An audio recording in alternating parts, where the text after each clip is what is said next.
Hello everyone and welcome to Car Takes with Deborah and Joel. One-sided car take that I'm very sorry about because this is a show that I so wanted to see. Angels in America, Tony Kushner's genius play that the last production I saw was The Alleys, which was, I still count as one of the great theater experiences of my life. It is a genius play. And the thing that's kind of sad about it is, and I think they even mentioned this, that it's not nostalgia because of what's happening in the world today, because this was a response to what was happening back then, the politics and Roy Cohn, who kind of was the architect of a lot of these. Well, he was Donald Trump's mentor. Yeah. So you can see like where he gets it. What was I saying? I forgot. I don't know. But this is being presented by Rec Room, who is the boldest. It's directed by Matt Hune and Sophia Watt. Mm-hmm. They're a very bold theater company. If you know their space, it's very small. So to do a show like Angels in America, show like that is biting off a whole lot, and I've heard nothing but raves, including from this one who's about to tell you what she saw. She saw both parts yesterday. Stefan Azizi did the set design. Genius. Paige Sieber was the lighting design. Leah Smith, costume design, and Robert Meek sound design. Of course. Of course. So I'm going to go through the cast first. I'll just say everybody who was in it. Susan Kuzin, Greg Dean, Nathan Wilson, Meg Rogers, Avery Von Kenyatta, Matthew Jameson, Wesley Whitson, and Elizabeth Black. That's a great cast. A great cast, and they were up to the challenge. Yes, they were, and it was brilliant. It's the first time that they did parts 1 and 2 together, so it was. Are they going to do it again? Or I don't know. I think they might do it one more time, but I don't know when. But I know last night was the first night they did it. So it's draining for them, but it's also kind of draining for the audience because you're. But if it's like, I remember because I saw both parts at the Alley when I saw it. I don't want to say draining in a bad way. No, but I was. It seems like it would be draining, but the show is so genius. It's exhilarating. Yeah, it really is. It really is. I love seeing. I have not ever seen it back to back like this. I've seen it a couple times. I love the flow of it. I didn't have to remember anything. It's like, that's good for you. Yeah, it's very good for me. I lose my train of thought. What was I saying? I don't know. See, it is. The production is fantastic. I don't even know how to praise it high enough. Wesley Whitson, who plays one character, Pryor.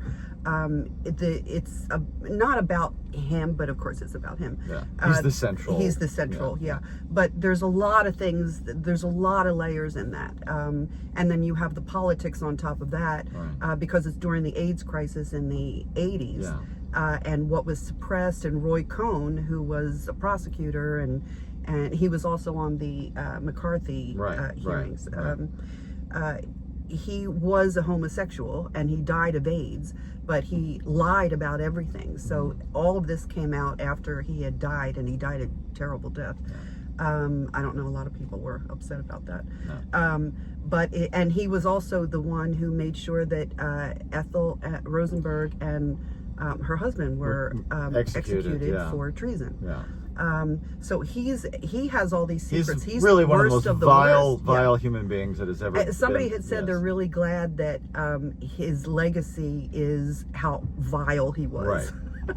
And they'll remember it from Angels in America. So it's about the politics of I'm hoarding something so you can't have it because I don't like that group. So if that group dies, I don't really care. And then he gets the same thing, and so it's all these layers, but it's also about transformation at the core of it, which I think in the director's notes, which you should read because it's really quite insightful, that it's transformation is messy and it's painful and it's not noble, I think they say. Right. It's only when you get to the other side that you see the point of it all. So it's this transfer, and where you live in the in between this transformation, and even anyone's transformation. You're comfortable where you are, even if you don't like where you are, because it's familiar.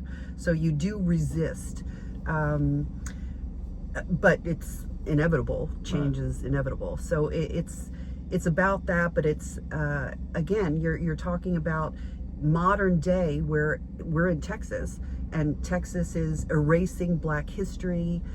They are stopping funding for AIDS research or anything that has to do with LGBTQ community.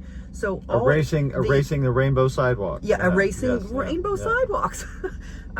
So you see the parallels. That this is from 85, 83 to 87, I guess. And then now we're in 2025, and it's still relevant. We're still talking sort of about the same thing. So it is, like I said, or like they say. Okay, let's get to the crux of the, because we're expounding on this. I know, I don't. But I mean, in terms of like the production and what you want to say. Oh, the production. My God, that tiny space, what they do, they have the whole stage is open. So you see the backstage, you see the side where they're either getting ready or they're getting ready to come on. But you loved all the performances. I loved everything. I loved everything about this production. I thought it was absolute genius. I thought the performances were genius. Wesley, as a part, seemed to tailor-made for him. Lord, and everybody, and they played multiple parts except for Wesley and Susan Kuzin. I adore you. I loved her, Ethel Rosenberg. I bet. Oh my God. Elizabeth Black was the angel. Who I can't even think of a better angel. It's just go see. It's hard to get in. I didn't have a ticket, and I thought I'll just show up and hope that somebody doesn't show up. And one person didn't show up, and I got that seat. That's so. You never know. You never know. When someone tells you it's sold out, show up anyway. Show up anyway. And don't call, because they'll say, "I'm sorry, it's sold out." So kudos to everyone. It's so, and it's funny, especially the second part. There's so much humor in it. That's sort of the genius of what Kushner does, is he intertwines really painful subject matter with incredible humor. Yeah.